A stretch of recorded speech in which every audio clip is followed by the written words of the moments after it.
Assalamualaikum warahmatullahi wabarakatuh. Saya Triana Audita dari Fakultas Farmasi dan Sains, Prodi Farmasi. Saya akan menjelaskan tentang translasi. Setelah menyelesaikan tahap transkripsi, mRNA yang berada di nukleus akan berpindah ke sitoplasma yang merupakan tempat ditemukan ribosom. Hal ini dilakukan untuk melanjutkan tahap translasi. mRNA ini berperan sebagai cetakan untuk pembuatan protein. Sebagaimana kita ketahui, mRNA mengandung urutan 3 jenis basa nitrogen yang disebut kodon. Sehingga poin yang harus diingat adalah translasi merupakan proses penerjemahan mRNA untuk dibuat menjadi protein. Yang harus diingat dalam translasi adalah pairing rules atau aturan memasangkan basa nitrogen. Pada translasi, A pada mRNA akan berikatan dengan U pada mtRNA. U pada mRNA akan berikatan dengan A pada tRNA. G pada mRNA akan berikatan dengan C pada tRNA. C pada mRNA akan berikatan dengan G pada tRNA. Sama halnya dengan transkripsi, translasi juga memiliki 3 tahap, yaitu inisiasi,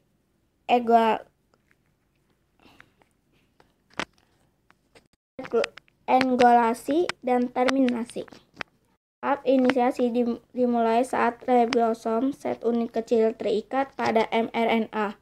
Ribosom subunit kecil ini akan bergerak dari arah 5 ke arah 3. Ketika sudah menemukan kodon AUG, tRNA yang membawa asam amino metionin dan antikodon UAC akan melekat pada mRNA. Maka ribosom subunit besar akan datang dan terikat juga bersama ribosom subunit kecil untuk melengkapi proses inisiasi. Ribosom subunit besar memiliki 3 daerah.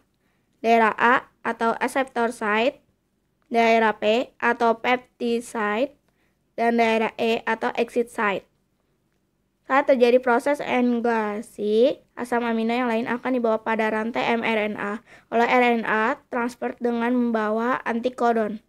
Untuk dapat mengetahui jenis asam amino apa yang mengkode kodon, maka dapat dilihat pada tabel triplen kodon. Misal, jika pada mRNA kodon AUG, maka asam amino yang terbentuk adalah metionin. Begitupun seterusnya.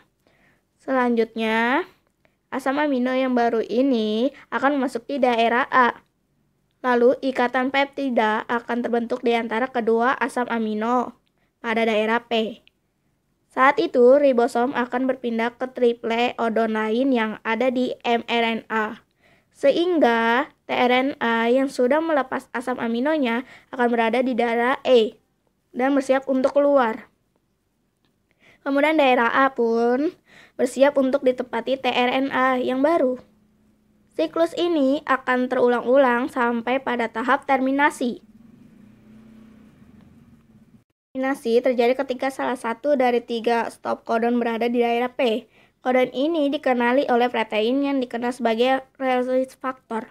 Saat RF memasuki daerah A, secara otomatis polipeptida akan rilis dari ribosom dan ribosom akan terpisah dan bersiap untuk melakukan translasi yang baru. Nah, polipeptida inilah yang dikenal sebagai protein.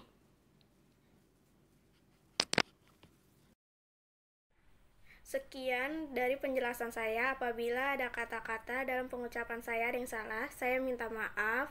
Semoga videonya bermanfaat. Wassalamualaikum warahmatullahi wabarakatuh.